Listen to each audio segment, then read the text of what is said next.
அதிகாரம் நாம் திருப்பிக் கொள்வோம். 3ஆம் அதிகாரம் 3, 4 ஆகிய அதிகாரங்கள் மிக முக்கியம் வாய்ந்த அதிகாரங்கள். ஏன் மிக முக்கியம் வாய்ந்த அதிகாரங்கள் என்று சொல்ல போனால், இந்த 3, 4 அதிகாரங்கள் கிறிஸ்டியன் கேரக்டர்ஸை பற்றி பேசுகிறது, அல்லது கிறிஸ்டியன்ஸ் ஆட்டிடியூட்ஸ், அவருடைய நடவடிக்கைகள், அவருடைய குணாதிசயங்கள், அவைகளை பற்றி பேசப்படுகிறது. இந்த 3, 4 அதிகாரங்கள் மிக முக்கியம் வாய்ந்த அதிகாரங்கள். ஒரு கிறிஸ்தவனா எப்படி இருக்கணும்ன்றதுக்கு இதை விட ஒரு பெரிய ஒரு சாப்டர் நம்ம தேடி கண்டுபிடிக்க முடியாது. இது ரைட்டான ஆங்கிள் ஆஸ்பெக்ட்ல அவர் எழுதுறாரு அப்போஸ்தலனாகிய பவுல். 3, 4 அதிகாரங்கள். ஏன் இத கிறிஸ்டியன் கேரக்டர்ஸையும் கிறிஸ்டியன் ஆட்டிடியூட் சொல்றாங்க அல்லவா, குணாதிசயங்கள், நடவடிக்கைகள், அவங்களுடைய பண்புகள், இதெல்லாம் ஏன் முதல்ல எழுதாம பின்னால் எழுதுறாரு அப்படின்னு பார்க்கும்போது, நான் ஏற்கனவே சொல்லியிருக்கிறேன், இந்த புக்கு ஆரம்பிக்கும் போது மொத்தமே 4 அதிகாரங்கள் 2 பிரிச்சுட்டாங்க. அதுல முதல் 2 அதிகாரங்கள் கிறிஸ்து நமக்காக என்ன செய்திருக்கிறார் என்பதை பற்றி இது மட்டும்தான் படிக்க முடியும், முதல் 2 அதிகாரங்கள். அடுத்து வருகிற 2 அதிகாரங்கள் 3, 4 அதிகாரங்கள் நாம் என்ன செய்ய வேண்டும் என்பதை பற்றிய போர்ஷன், பகுதி. ஆகவே எல்லாம் போட்டு நம்ம கன்ஃபியூஸ் பண்ணிக்க வேணாம். ஏற்கனவே நம்ம என்ன படிச்சிட்டோம், கடவுள் நமக்கு என்ன செஞ்சார் ரொம்ப எலாபரேட்டா படிச்சிட்டோம், ரொம்ப டீப்பா படிச்சிட்டோம், பல மாசமாவே படிச்சிட்டோம். 2 அதிகாரத்தையே பல மாசமா நான் டீச் பண்ணிட்டேங்க. அதுக்கான வீடியோஸ் எல்லாமே நம்முடைய யூடியூப்ல அவைலபிளா இருக்கு, நீங்கள் இலவசமா இதை பார்க்கலாம். முதல் 2 அதிகாரங்கள் என்ன பார்த்தோம்? மனுஷன் பாவி என்பதை பார்த்தோம். பாவிகளுக்காக கிறிஸ்து உலகத்துக்கு வந்து மனிதனை மீட்டெடுத்தார் என்பதை பார்த்தோம். மனுஷன் பாவத்திலிருந்து விடுதலையாக்கப்பட்டிருக்கிறான் என்பதெல்லாம் பார்த்தோம். அவன் பாவங்களுக்காக இயேசு ரத்தம் சிந்தினார், அவனுக்காக காயப்பட்டார், அவனுக்காக மரித்தார், அவனுக்காக அடக்கம் பண்ணப்பட்டார், அவனுக்காக உயிர்த்தெழுந்தார். முதல் 2 அதிகாரங்கள் கடவுள் என்ன செஞ்சாரதெல்லாம் நம்ம முழுசா பார்க்கிறோம். நாம என்ன செய்யணும்ன்றது அங்க படிக்கவே கிடையாது. ஆகவே மனுஷன் பாவியா இருக்கிற வரைக்கும் அவனுடைய குணாதிசயத்தையோ அவனுடைய நடவடிக்கைகளையோ அவனுடைய பண்புகளையோ ஒருபோது மாற்றவே முடியாது. இல்ல, கவனிக்கிறீங்களா? மனுஷன் பாவியா இருக்கிறான், அவனை போய் நீ நல்லவனாயிரு, நீ ஒழுங்காயிரு, நீ சரியான ஆளாயிரு அப்படின்னு நம்ம அவனை திருத்த போனா திருத்த முட்டாளாயிடுவான், இல்ல பைத்தியம் பிடிச்சுக்க உனக்கு. ஏன்னா மனுஷன் பாவியா இருக்கிற ஆளை போய் நீ சரியான ஆயிரு, நல்லவனாயிரு, ஒழுங்காயிரு அப்படின்னு நம்ம என்ன பண்ண முடியாது, அவனை திருத்த முயற்சி பண்ண முடியாது. இன்னைக்கு சமுதாயம், உலகம் என்ன பண்ணுதுன்னு சொன்னா, பாவியா இருக்கிற உலகத்துல பாவியாகிய மனிதனை போய் நீ நல்லவனாயிரு, ஒழுங்காயிரு, உண்மையாரு, பரிசுத்தமாயிரு, நீ இதை செய்யாத அதை செய்யாதுன்னு சொல்லி இவங்களுக்கு வயசு ஆயிடுது. எவ்வளவு சொல்லி கேட்கல பிரதர் அப்படின்றான். கடைசியில அவன் சொல்ல வேண்டிய அவசியமே கிடையாது. முதல்ல அவன் தான் பாவியா இருக்கிறானே, பாவியா இருக்கிற மனிதனை போய் நீ எப்படி நல்லவனாயிருன்னு சொல்லலாம்? பாவி பாவத்தை தான் செய்வானே தவிர நல்லது செய்யவே முடியாது. ஏன் செய்ய முடியாதுன்னா, செய்யக்கூடிய ஸ்கோப் அவனுக்கு இல்ல, முதல்ல செய்யக்கூடிய சக்தி அவனுக்குள்ள என்ன. அவன் பாவி. அவனுக்கு வேண்டியது இப்போ கேரக்டர் அல்ல, அவனுக்கு வேண்டியது இப்போ பண்புகள் அல்ல, அவனுக்கு வேண்டியது இப்போ ரட்சிப்பு தேவை. அவனுக்கு என்ன தேவை? ரட்சிப்பு தேவை. பாவத்திலிருந்து விடுதலை தேவை, பாவத்திலிருந்து விமோசனம் தேவை. இந்த பாவத்திலிருந்து ரட்சிப்பையும் விமோசனத்தையும் ஒரு மனுஷன் பெற்ற பின்புதான் அவனுக்கு நீ நல்ல பண்புள்ளவனாயிரு, குணாதிசயம் உள்ளவனாயிரு, நல்லவனாயிரு, ஒழுங்காயிருன்னு சொல்றதுல அர்த்தம் இருக்குது. எத்தனை நம்புறீங்க? ஆகவே பவுல் பாருங்க, இந்த புஸ்தகத்தை எழுதும் போது எடுத்தவனே கிறிஸ்தவனா இருந்தா ஒழுங்கா இருக்கணும், நல்லவனா இருக்கணும், அப்படி இருக்கணும், இப்படி இருக்கணும்ன்ற அந்த கேரக்டரிஸ்டிக்ஸ் எல்லாம் இங்க எழுதவே கிடையாது. அவரு அந்த பண்புகளை எழுதவே இல்லை. முதல் 2 அதிகாரங்கள் மனுஷன் பாவின்றதை சுட்டி காமிக்கிறார். இந்த பாவிக்க வேண்டியது பண்புகள் அல்ல, ரட்சிப்பு தேவை உனக்கு. இந்த பாவிக்க வேண்டியது விடுதலை தேவை. பிசாசு கிட்ட இருக்கிறவனுக்கு ரட்சிப்பு தேவை, இருள் இருக்கிறவனுக்கு ஒரு விமோசனம் தேவை. இதெல்லாம் கடவுள் செஞ்சு முடிச்சிட்டாருன்றதை பவுல் திட்டவட்டமா போதிக்கிறார் முதல் 2 அதிகாரங்கள். மீட்கப்பட்ட ஒவ்வொரு மனிதன், ரட்சிக்கப்பட்டவனா இருக்கிற ஒவ்வொரு மனுஷனுக்கும் இப்போ என்ன சொல்றாங்க, இது அவங்க சொல்றாங்க, நீங்க மீட்கப்பட்டபடியினால் நீங்கள் நினைத்தால் மிகவும் பண்புள்ளவர்களாக இருக்க முடியும். நீங்கள் நினைத்தால் மிகவும் நல்ல குணாதிசயங்களை உடையவர்களாகவும் இருக்க முடியும். ஏனென்றால் உங்களுக்கு அப்படியெல்லாம் இருக்கக்கூடிய தகுதி உங்களுக்கு உண்டாகி இருக்கிறது. மீட்பின் மூலமாக, ரட்சிப்பின் மூலமாக உங்களுக்கு அப்படிப்பட்ட குணாதிசயத்தை எல்லாம் உடையவர்களாக இருக்கக்கூடிய ஆற்றல் உங்களுக்கு உண்டாகி இருக்கிறது. ஆனால் அப்படி இருப்பது இல்லாமல் இருப்பது உங்களுடைய வில்லா இருக்கிறது, உங்களுடைய விருப்பம் அப்படிங்கறத அவரு சொல்றாரு. நீங்க மாறணும்ன்றாரு. பாருங்க, இந்த 3-4 அதிகாரங்கள் பவுல் கிறிஸ்டியன்ஸ் கேரக்டர்ஸ் பற்றி பேசுறாரு, கிறிஸ்டியன்ஸ் ஆட்டிடியூட்ஸ் பற்றி பேசுறாரு. கேரக்டர்ஸ்னா அவருடைய நடவடிக்கைகள், பண்புகள், குணாதிசயங்கள். தமிழ்ல நான் திரும்ப சொல்றேன், நடவடிக்கைகள், பண்புகள், குணாதிசயங்கள். இது மூணுத்தையும் நீங்க நினைச்சா மாற்ற முடியும் அப்படின்றாரு. ஆனால் பெரும்பாலான கிறிஸ்தவம், பெரும்பாலான திருச்சபைகள் பல நூற்றாண்டு காலமாக கிறிஸ்தவத்தை எப்படி மாத்தி வச்சுட்டாங்க அப்படின்னா, பண்புகள் அடிப்படையிலையோ, குணாதிசயத்தின் அடிப்படையிலையோ, கேரக்டர்ஸின் அடிப்படையிலையோ கிறிஸ்தவர்களை அவர்கள் மாற்ற தவறிவிட்டார்கள். நல்லா பார்க்கல. நீங்க உலகத்துல போனா, நீ கிறிஸ்தவனா இருந்து ஏன் இப்படி பேசுற, நீ கிறிஸ்தவனா இருந்து ஏன் இப்படி நடந்துக்கிற, நீ கிறிஸ்தவனா இருந்து ஏன் இப்படி வாழ்ற அப்படின்னு கேட்கிற அளவுக்கு கிறிஸ்தவர் வாழ்றாங்க அல்லவா? பிரச்சனை என்னன்னா, இது கிறிஸ்தவர்கள் மேல பிரச்சனை இல்ல, இப்படி எல்லாம் சரியா போதிக்க தவறுவிட்ட போதகர்கள் மேல்தான் விலங்குதான பேசுது, சரியா போதிக்க தவறு விட்டார்கள். ஆகவே இன்றைக்கு கிறிஸ்தவம் எப்படி இருக்குது அப்படிங்கிறத பார்க்கும்போது, குணாதிசயத்தின் அடிப்படையில் மாறி இருக்கிறாங்களான்னா கிடையவே கிடையாது. பண்புகள் மாறி இருக்குதா? கிடையவே கிடையாது. கேரக்டர்ஸ் மாறிதான் கிடையாது. அப்ப எப்படி இருக்கிறாங்க? பார்த்தவொன்னு ஆளு கிறிஸ்டியன் கண்டுபிடிக்கிற அளவுக்கு இருக்கிறாங்க. பல நூற்றாண்டு காலமா ஒரு ஆளை பார்த்தா, நீ கிறிஸ்டினா brother, praise the lord brother அப்படின்னு சொல்ற அளவுக்கு ஆளை மாறிட்டாங்க. பண்புகள் மாறல, கேரக்டர்ஸ் மாறல, குணாதிசயங்கள் மாறல, ஆனா ஆளை பார்த்தா கிறிஸ்துவ நட போடுறோம். ஹலோ, எத்தனை பேர் கண்டுபிடிச்சிருக்கீங்க? சிலத்தை என்னைய கண்டுபிடிதான் கஷ்டமாகுது உங்களுக்கு.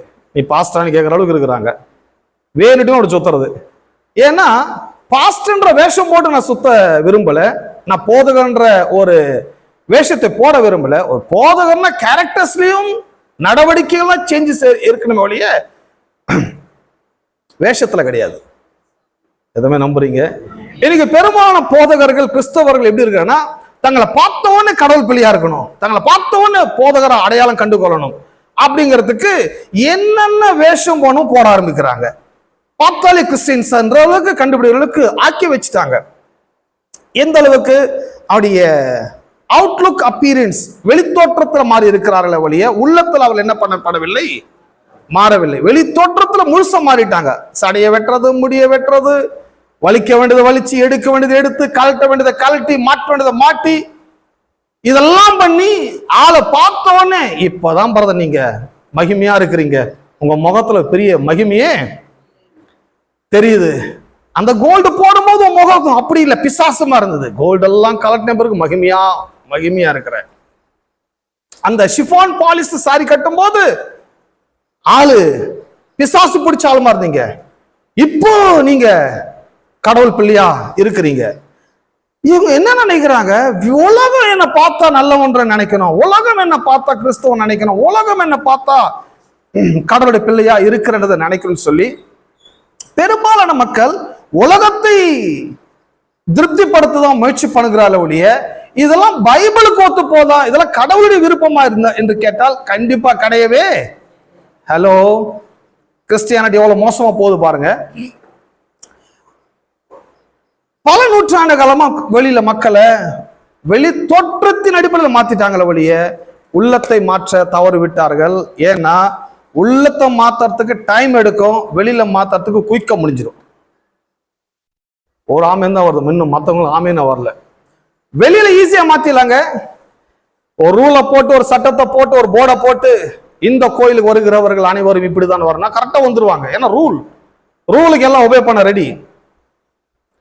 ஆனா மனதையும், எண்ணத்தையும், உள்ளத்தையும் இதெல்லாம் மாத்தணும் அப்படின்றது பாருங்க, இதெல்லாம் உடனே நடக்கிற விவகாரம் கிடையாது. உடனே நடக்கணும்னு எதிர்பார்ப்பு தப்பு. முதல்ல இன்னைக்கே எல்லாம் மாறினும், இந்த பிரசங்கத்தில் எல்லாம் சரியாயினும், டோட்டலி ராங். அப்படி நினைக்க கூடாது.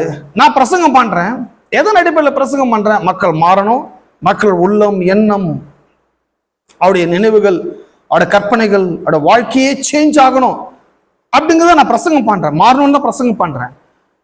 ஆனா மாறலன்றது எனக்கு பிரச்சனையே கிடையாது. ஏன்னா இது உடனே நடக்கிற விவகாரம் கிடையாது. இது டைம் எடுக்கலாம். சம்டைம் இன்னைக்கு நடக்கலாம், சம்டைம் அடுத்த வாரம் நடக்கலாம், இல்ல அடுத்த வருஷம் கூட நடக்கலாம், இல்ல 5-10 வருஷம் கழிச்சு கூட நடக்கலாம். அது பிரச்சனையே கிடையாது. ஆனா ஒண்ணு நிச்சயம், கர்த்தரோட வார்த்தை ஒருபோது வெறுமையை திரும்ப போவது கிடையாது. என்னைக்காச்சும் சொல்லணும் மாறும். ஆகவே அந்த மாறிடும்ன்ற எண்ணங்களோட தான் நான் பிரீச் பண்றேன். அந்த அப்படி உள்ளத்தையும் எண்ணத்தையும் குணங்கள் எல்லாம் மாறணும்னா கண்டிப்பா டைம் எடுக்கும். இது சட்ட துணி மாத்துற விவகாரம். ஹலோ, சட்ட துணி மாத்துறதோ, நகை நட்டை கழட்டி போடுறதோ, இல்ல இதை எடுத்து அதை போறதோ அது கிடையவே கிடையாது. இது எண்ணத்தை பற்றியது, உள்ளத்தை பற்றியது, மனிதனுடைய வாழ்க்கை பற்றியது, கேரக்டரிஸ்டிக் பற்றியது. இதுக்கு டைம் எடுக்கலாம். பட் இதுக்கு என்ன தேவை? முதல்ல போதிக்கிறவருக்கு பொறுமை தேவை. ஏமேன், போதிக்கிறவருக்கு அவருக்கு ரொம்ப பொறுமை தேவை. போதிக்கிறவருக்கு எவ்வளவு பொறுமையோ கேட்கறதுக்கும் என்ன தேவை? பொறுமை தேவை. அதை நான் கரெக்டா பண்றேன்ற என் மனசாட்சி சொல்லுது. ஏன்னா பல மாசமா நான் அதை பண்ணிட்டுக்கிறேன். இந்த கொலோசியர் புக்கில் தான் இருக்கிறேன். ஸ்டெப் பை ஸ்டெப்பா நான் டீச் பண்றேன், கொஞ்சம் கொஞ்சமா போதிக்கிறேன், எல்லாருக்கும் இது புரியணும்னு போதிக்கிறேன். இந்த புக்கின்படியே நான் மாறிடுவாங்கன்ற நம்பிக்கை நான் டீச் பண்றேன். ஒருவேளை இன்னைக்கு இல்லாமல் இருக்கலாம், நாளைக்கு இல்லாமல் இருக்கலாம், நிச்சயமாய் இந்த வேத வார்த்தையின்படி நாம் மாற்றப்படுவோம், இந்த வேத வசனங்களின்படி நாம் ஆக்கப்படுவோம். ஏனென்றால் நான் இங்க நின்று போதிப்பது என்னுடைய சுய வார்த்தைகள் அல்ல, ஏதோ கட்டுக்கதைகள் அல்ல, வேத வசனங்களை அறிவிக்கிறேன், அதை படிக்கிறேன், அதை விவரிக்கிறேன். இந்த வசனம் 30, 60, 100 அது பலன் தரும் என்ற நிச்சயம் எனக்கு இருக்கிறது. ஏனென்றால் இது விதை.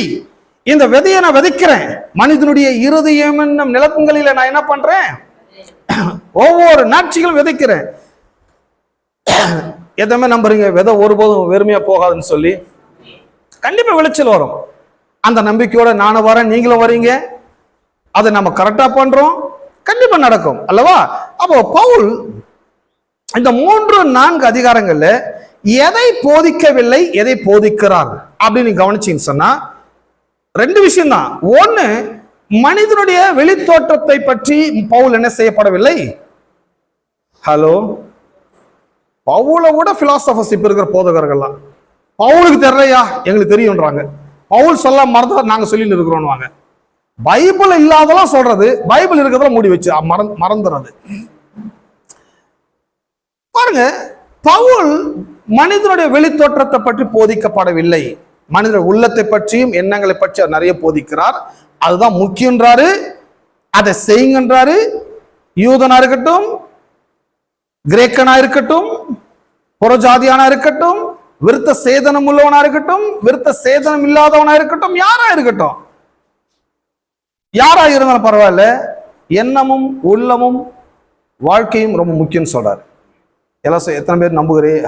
எண்ணங்கள், கற்பனைகள், உள்ளம், உள்ளத்தின் சிந்தனைகள், இது ரொம்ப முக்கியம்ன்றாரு.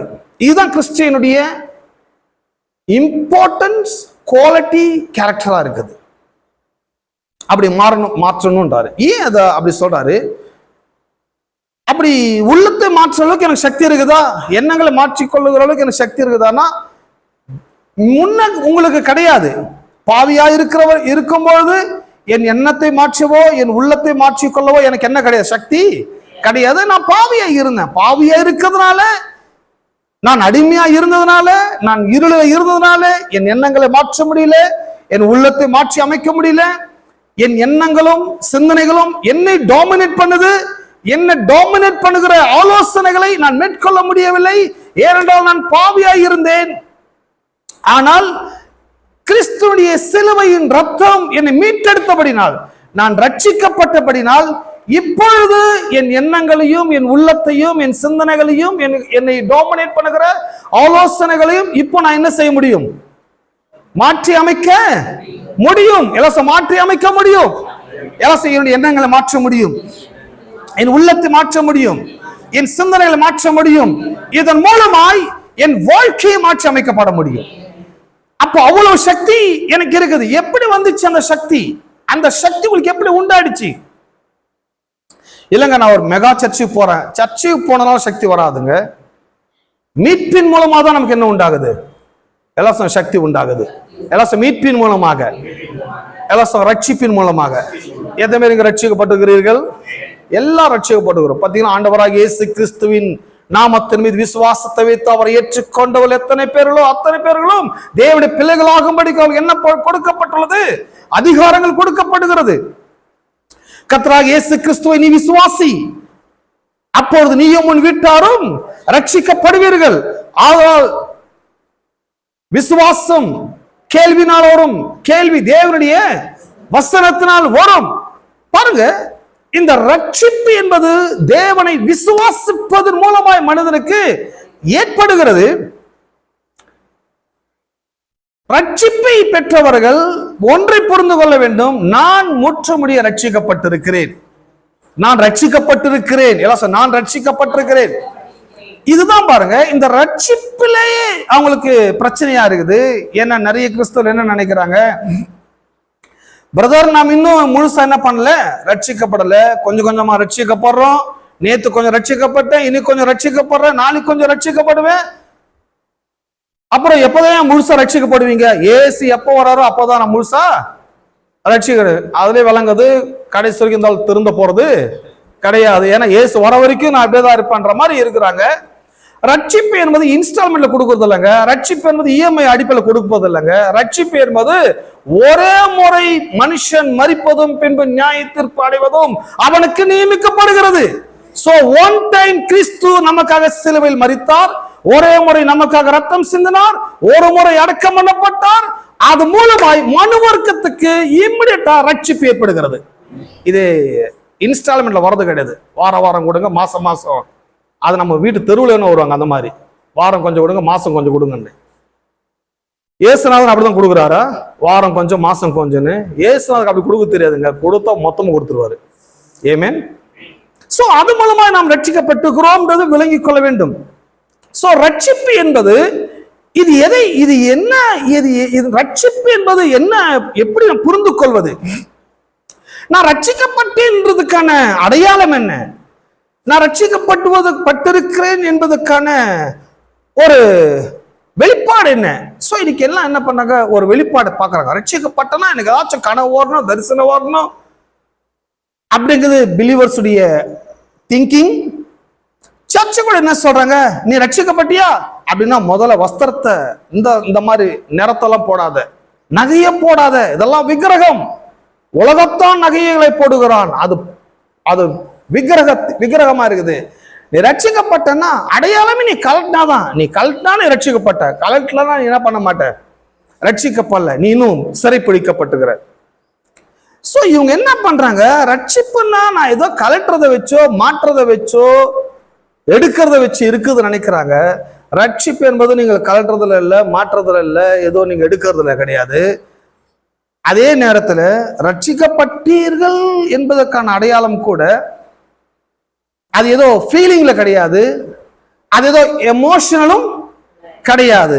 ஏன்னா இந்த ரட்சிக்கப்பட்டவருடைய ஆட்டிடியூட்ஸ் நீங்க பாத்தீங்கன்னா, ஒரு கோயிலுக்குள்ள நீங்க போனீங்கன்னா, அது ஒரு ஆவிக்குரிய கோயில், ஆவிக்குரிய சபை அப்படின்னா அவங்க என்ன, எது ஆவிக்குரிய சபை, எது ஆவிக்குரிய கோயில்றானா, அந்த கோயில்ல போய் அவங்களுடைய ஃபீலிங்ஸ், அவங்களுடைய எமோஷனல் ஹான்வாங்க. பாத்தீங்களா, ஒரு பாட்டை போனாலே ஒரு மாதிரி ஒதுறல், ஒரு மாதிரி ரியாக்ஷன், எமோஷன், இதெல்லாம் பார்க்கல நீங்க.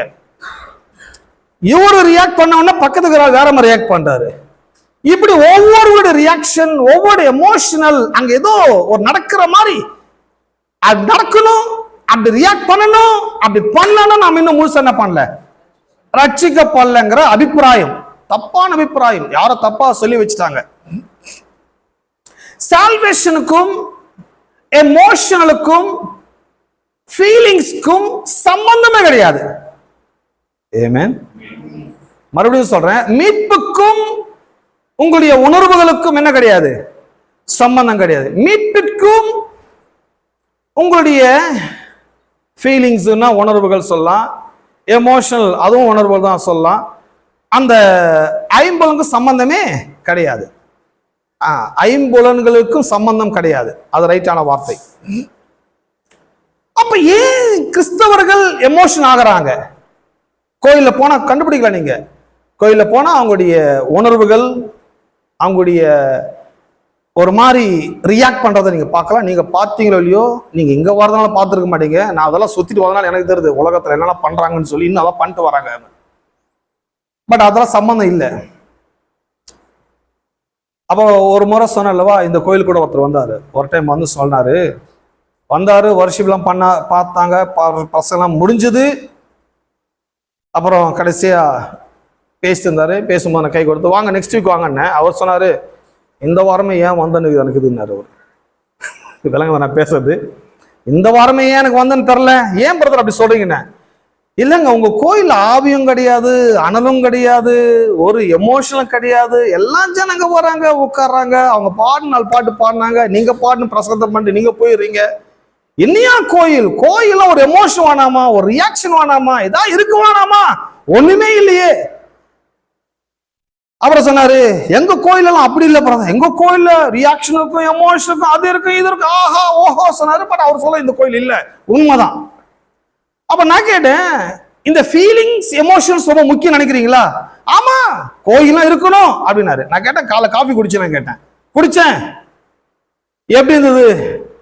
சூடா இருந்தது. அப்போ அந்த காஃபியுடைய சூட்டை உணர்ந்த நீங்க இப்போ உங்களால உணர முடியுதா? எப்படி பிரதர் உணர முடியும்? அது குடிக்கும் போது முடிஞ்சு, குடிச்ச உடனே அந்த ஃபீலிங்ஸ் முடிஞ்சிச்சு. இப்ப காஃபியே இல்லாம எப்படி அந்த ஃபீலிங் இருக்கும்? அதான் அந்த எமோஷனல், அந்த ஃபீலிங்ஸ் சர்வீஸ் வரைக்கும் தான். ஆஃப்டர் சர்வீஸ்க்கு அப்புறம் அந்த ஃபீலிங் இருக்காது. ஹலோ, அதான் இங்க பண்றதில்ல, அதனால விளங்கி கொள்ளுங்க. உலகம் என்ன பண்ணுது பாருங்க. காலையில நீங்க சக்கரை போட்டு காஃபி குடிச்சீங்க, அப்போ ருசியா இருந்ததுன்னு சொன்னீங்க. இப்போ அந்த டேஸ்ட உங்களால ஃபீல் பண்ண முடியுதா? நோ. ஏன்னா அது காலையோட முடிஞ்சிச்சு. அது எப்பவுமே அது கையில இருந்து குடிக்கிற வரைக்கும் தான் அந்த ஃபீலிங் உங்களால ஃபீல் பண்ண முடியும், அதை உணர முடியுமே தவிர, அந்த காஃபி கப்புல எப்போ காஃபி காலி ஆயிடுச்சோ உங்க ஃபீலிங்ஸ் ஓவர், உங்களோட எமோஷனல் ஓவர். திருச்சபையை என்ன பண்றாங்க? சர்வீஸ் வரைக்கும் தான். 2 மணி நேரம் 2.5 மணி நேரம் சர்வீஸ் நடக்கிற வரைக்கும் மக்கள் ஆஹா ஓஹோ ஃபீலிங்கோட இருப்பாங்க, உணர்வோடு இருப்பாங்க, ஆக்ஷனோட இருப்பாங்க, ரியாக்ஷனோட இருப்பாங்க, எல்லாம் இருக்கும். ஆஃப்டர் சர்வீஸ்க்கு அப்புறம் காத்த புடி விட்ட பலூன் மாதிரி ஆயிடுவாங்க. எல்லாம் முடிஞ்சிச்சு. ஏன்னா அவங்களுக்கு அந்த கோயிலுக்குள்ள அந்த டம்மு கிம்மு அடிச்சு அந்த மைக்ல சத்தம் போட்டு அந்த நேரம் வரைக்கும் தான் குதூகலமா இருக்கும். ஸோ ஃபீலிங்ஸ், எமோஷனல், இது கிறிஸ்டியன்ஸ் கேரக்டரே கிடையாது முதல்ல. ஏன்னா அது சர்டன் டைம் வரைக்கும் இருக்கும், அதுக்கப்புறம் அது ஒளிஞ்சிரும். நான் பேச புரியுது உங்களுக்கு? இந்த உணர்வுகள், இந்த ஃபீலிங்ஸ் இதெல்லாம் வந்து certain time, day by day feeling மாறதில்ல, மினியூட்ஸுக்கு மினியூட் ஃபீலிங்ஸ் மாறின்னு இருக்கும். நிமிஷத்துக்கு நிமிஷம் உங்களுடைய உணர்வுகள் மாறிட்டே இருக்கும். இதுக்கு ஒரு ஸ்டேபிளான நிலையா இருக்கவே முடியாது. சம்டைம் இப்போ நான் பேசும்போது உங்களோட சந்தோஷமா இருக்கலாம், சம்டைம் துக்கமான செய்தியை கேட்ட உடனே நான் உடனடியாக என்ன பண்ண முடியும்? துக்கத்தை வெளிப்படுத்த முடியும். இல்ல நான் இப்போ துக்கமா இருக்கலாம், வெளியே போன உடனே ஒருத்தர் எனக்கு சொல்ற ஒரு நல்ல செய்தியை கேட்பதனால எனக்கு என்ன உண்டாகும்? உடனடியாக சந்தோஷம் உண்டாகும். சோ இந்த துக்கம், சந்தோஷம், இந்த ஃபீலிங் அண்ட் எமோஷனல், இது எல்லாமே நான் என்ன கேட்கிறனோ அதன்படி அப்பப்போ சேஞ்ச் ஆகிட்டே இருக்கும். குடிக்கும் போது ஒரு ஃபீலிங், குடிச்சு முடிச்ச பிறகு ஒரு ஃபீலிங், சாப்பிடும் போது ஒரு ஃபீலிங், சாப்பிட்ட பிறகு ஒரு ஃபீலிங்.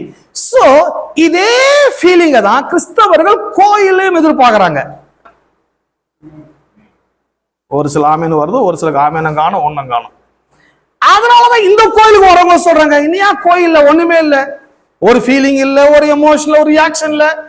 நான் சொன்னேன், பிரதர் இங்க நான் ஃபீலிங்ஸ் ஏற்படுத்துறது இல்லை, இங்க நான் எமோஷனலையும் ஏற்படுத்துறது இல்லை. அந்த வேலை எனக்கு கிடையாது. நான் இங்க என்ன என்ன என்ன பண்ணிட்டு வரேன், மனதையும் உள்ளத்தையும் சேஞ்ச் பண்ணக்கூடிய சக்தியுள்ள வார்த்தைகளை போதித்துக் கொண்டு வருகிறேன்.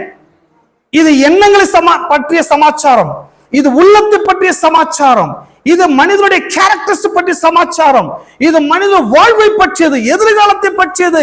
இது இன்ஸ்டன்டா உடனுக்குடன் மாற வேண்டிய அவசியம் கிடையாது. இப்போ மாறவும் முடியாது.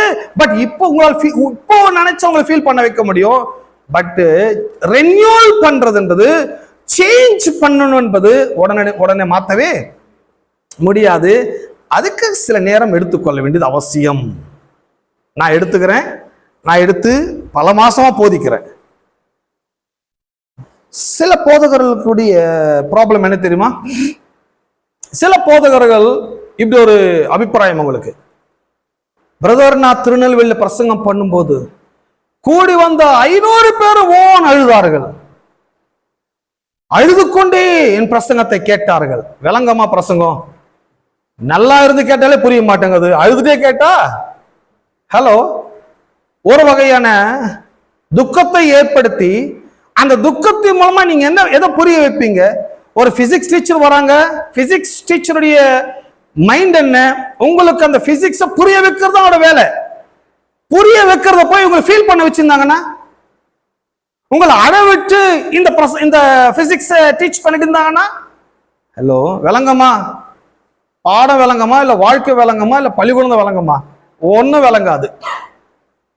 இந்த அறிவு கூட போதகர்கள் செய்ய மறந்துடுறாங்க. இவங்கள எங்க படிச்சு வந்தான்னு தெரியல. அவங்க சொல்றாங்க, பிரசங்கம் பண்ணும்போது ஜனங்கள் கண்ணீர் விட வேண்டும், பிரசங்கத்தை கேட்கும் போது ஜனங்கள் கதறி அழ வேண்டும்.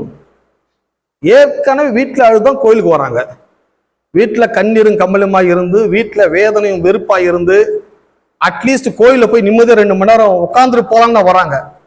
இங்கேயும் அழ விட்டு வேடிக்கை பாக்குறாங்கன்னா அதுக்கு பிசாசே பரவாயில்ல. ஹலோ, இவங்க அழுதாதான் அவருக்கு ஒரு நிம்மதி பிரசங்கியா இருக்கு. ஏன்னா அவருடைய எப்படி அவர் ஜட்ஜ் பண்ணிக்கிறாருன்னா, நான் பிரசங்கம் பண்ணும்போது ஜனங்க அழுதாங்கன்னா என் பிரசங்கம் நல்ல வேலை செய்துன்னு அர்த்தம். தப்பு. அவரை ஸ்டாண்ட் பண்ணிப்பதுக்கு மக்களை யூஸ் பண்ற தப்பு. பிரசங்கம் அழ வைக்கிறது கிடையாது, பிரசங்கம் ஃபீல் பண்ண வைக்கிறது கிடையாது, பிரசங்கம் எமோஷனல் ஆக்குறதும் கிடையாது. பிரசங்கம் சேஞ்ச் பண்ணுகிறது, வாழ்க்கை மாற்றுகிறது, எண்ணங்களை மாற்றுகிறது, உள்ளத்தை மாற்றுகிறது, இருதயத்தை மாற்றுகிறது, சிந்தனைகளை மாற்றுகிறது. இது மாத்துறதுக்கு தான் வேலையை தவிர எமோஷன் பண்ண வேலை கிடையாது. நான் எமோஷன் பண்ணிட்டாங்கன்னு சொன்னா நான் நம்புறேன் அடுத்த நிமிஷம் வேற மாதிரி நீங்க மாறிடுவீங்க. இந்த ரியாக்ஷன்லாம் நிரந்தரமா இருக்காது, அது அடிக்கடிக்கு மாறிட்டே இருக்கும். நான் சொன்ன காஃபி கதை தான், குடிக்கும் போது ஃபீலிங், குடிச்சு முடிச்ச பிறகு அந்த ஃபீலிங்ஸ் இருக்காது.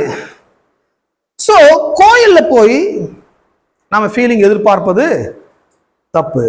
கோயில்ல போய் உள்ளத்தை பரிசுத்த ஆவியானவருக்கு இடம் கொடுத்து, உள்ளத்தில் ஆவியானவர் இறங்கி வேலை செய்ய வைத்து, என் மனதையும் உள்ளமும் மாறுவதை நான் உணர்ந்து கொள்ள வேண்டும்.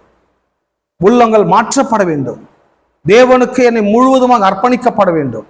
ஸோ இதெல்லாம் ஃபீலிங்ல நடப்பதல்ல, புரிவதன் மூலமா நடப்பது. ஒரு காரியம் எனக்கு புரிஞ்சிச்சுன்னா ஃபீல் பண்ணுவதை விட புரிதல் ரொம்ப சக்தி வாய்ந்ததாக இருக்கிறது. ஃபீலிங் முக்கியமா, புரிதல் முக்கியமா? எல்லாம் புரிதல். அந்த புரியணுங்க, புரிய வைக்கிறதுக்கு தான் கொஞ்சம் கஷ்டம். இந்த ஃபேனெல்லாம் ஆஃப் பண்ணி பிரச்சாரம் பண்ணுகிறேன், நீங்களாம் ஃபேன் கீழே உட்காந்துக்கிறீங்க. ஏன்னா இந்த ஃபேனை போட்டால் இங்கே வேற சவுண்ட் வந்துடும் சொல்லி தான் இவ்வளவும் எஃபோர்ட். ஏன்னா ஒரு விஷயத்த மக்களுக்கு போய் கரெக்டாக போய் சேர்ந்து அவங்க புரிஞ்சுக்கணும். அப்போ இந்த பவுல் என்ன எழுதுறாருங்க, 3-4 அதிகாரத்துல மக்களுடைய தோற்றத்தை பற்றி அவர் எழுதவில்லை, மக்கள் உணர்ச்சி வசப்படணுன்றதும் எழுதவில்லை.